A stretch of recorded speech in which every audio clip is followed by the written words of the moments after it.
Hi అండి, అందరికీ నమస్కారం. ఈరోజు రెసిపీ వచ్చేసి గుడ్డు కూర ఎలా చేయాలో చూద్దాం.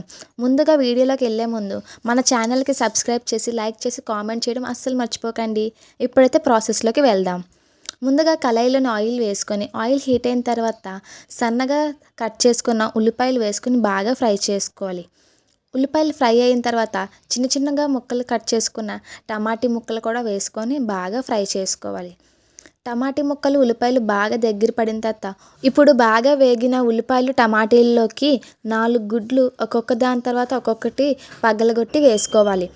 ఇదంతా హై ఫ్లేమ్లో పెట్టుకొని కలుపుకోవాలి.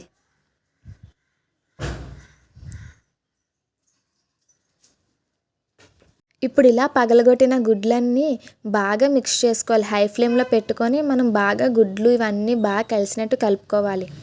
పచ్చివాసన పోయినంత వరకు బాగా మిక్స్ చేసుకోవాలి. ఇప్పుడు అందులోకి మనం తగినంత కారం, ఉప్పు వేసుకోవాలి.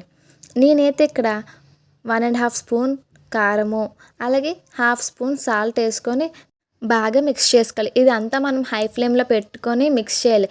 అప్పుడే మనకి గుడ్డు అనేది పెద్ద పెద్ద ముక్కలుగా వస్తుంది, చిన్న చిన్న ముక్కలుగా కాకుండా. చూడండి, ఇప్పుడు ఇది ఇలా హై ఫ్లేమ్లో పెట్టుకొని బాగా మిక్స్ చేసుకోవాలి. ఆ తర్వాత కొంచెం ఫ్లేమ్ తగ్గించుకొని ఇప్పుడు మనం అందులోకి కొంచెం కొత్తిమీర వేసుకొని బాగా కలుపుకోవాలి. కొత్తిమీర వేయడం వల్ల మంచి స్మెల్, మంచి టేస్ట్ వస్తుంది. అంతేనండి, మన గుడ్డు కూర అయితే బాగా రెడీ అయిపోయింది. చూసారు కదా గుడ్డు కూర అయితే ఎంత బాగుందో. దీన్ని మనం చపాతీలోకి, అన్నంలోకి, దోశలో కూడా వేసుకోవచ్చు. మీరైతే నా ఛానల్కి సబ్స్క్రైబ్ చేసి మరింత సపోర్ట్ నా ఛానల్కి చేయండి.